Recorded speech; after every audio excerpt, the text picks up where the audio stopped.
വയനാട്ടിലെ രക്ഷാദൗത്യം ഏറെക്കുറെ അവസാനിപ്പിച്ച് സൈന്യം മടങ്ങി. ഇനി കുറച്ചുപേർ മാത്രമേ അവശേഷിക്കുന്നുള്ളൂ. നാളത്തെ ജനകീയ തെരച്ചിൽ പരിമിതമാകുമെന്നാണ് ഏറ്റവും ഒടുവിൽ നമുക്ക് ലഭിക്കുന്ന വിവരം. നാളെ 11 മണിവരെ മാത്രമേ ജനകീയമായ തെരച്ചിലുണ്ടാവൂ. ഇനി പുനരധിവാസത്തെക്കുറിച്ചാണ് നമ്മൾ ചിന്തിക്കേണ്ടതും എല്ലാ കണ്ണുകളും പോകേണ്ടതും. പുനരധിവാസത്തെക്കുറിച്ച് സംസാരിക്കുമ്പോഴെല്ലാം നമ്മുടെ മുന്നിലുണ്ടായിരുന്ന പുനരധിവാസത്തിൻ്റെ മാതൃകകൾ, അതിൽ പലതും താളം തെറ്റിപ്പോയവയുണ്ട്, ചിലത് ഭാഗികമായി വിജയിച്ചവയുണ്ട്. താളം തെറ്റിപ്പോയ പുനരധിവാസത്തിൻ്റെ ഒരു നേർക്കാഴ്ചയാണ് വയനാട് മേപ്പാടിയിലെ നത്തംകുനിയിലുള്ള വീടുകളെന്ന് ഞങ്ങൾ കണ്ടെത്തി.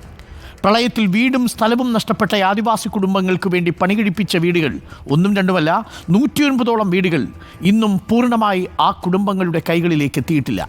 കുടിവെള്ളവും റോഡും അടക്കമുള്ള അടിസ്ഥാന സൗകര്യങ്ങളൊന്നും ഒരുക്കാനും കഴിഞ്ഞിട്ടില്ല. റിപ്പോർട്ട്.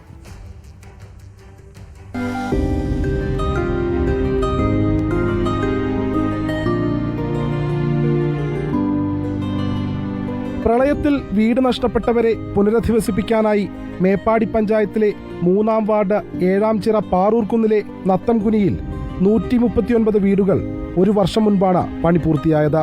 എന്നാൽ പണി പൂർത്തിയായി വാസയോഗ്യമായെങ്കിലും 30 വീടുകളിൽ മാത്രമാണ് ആളുകൾ താമസിക്കുന്നത്. വീടുകളുടെ നിർമ്മാണ പ്രവൃത്തി പൂർത്തിയാക്കിയെങ്കിലും അടിസ്ഥാന സൗകര്യങ്ങളായ വഴിയോ കുടിവെള്ളമോ എത്തിക്കാൻ അധികൃതർക്കായില്ല. അതുകൊണ്ട് തന്നെ പലരും ഇവിടേക്കെത്താൻ മടിക്കുകയാണ്.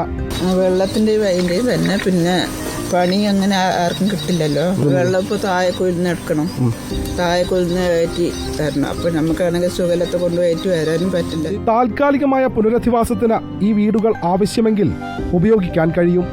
അതിന് അടിയന്തരമായി റോഡും കുടിവെള്ളവും ഒരുക്കേണ്ടതുണ്ട്. ഈ ബോർവെൽ കുഴൽക്കിണർ ആദ്യം അടിച്ചിട്ടുണ്ടായിരുന്നില്ലേ? അതിലുണ്ടെന്ന് തോന്നാം, നമുക്കറിയില്ലല്ലോ. അത് ആർക്കും അങ്ങനെ പറയാനും പറ്റില്ല, നോക്കാനും പറ്റില്ലല്ലോ. പിന്നെ വണ്ടി ഇങ്ങോട്ട് ഇറങ്ങില്ലല്ലോ. മഴയൊക്കെ ആകുമ്പോൾ ഇപ്പോൾ സുഖലത്തവരെ കൊണ്ടുപോകാനും പിന്നെ പെട്ടെന്ന് ആശുപത്രി പോകാനൊന്നും പറ്റില്ല. അങ്ങനത്തെ ഒരു ഇതാണ്.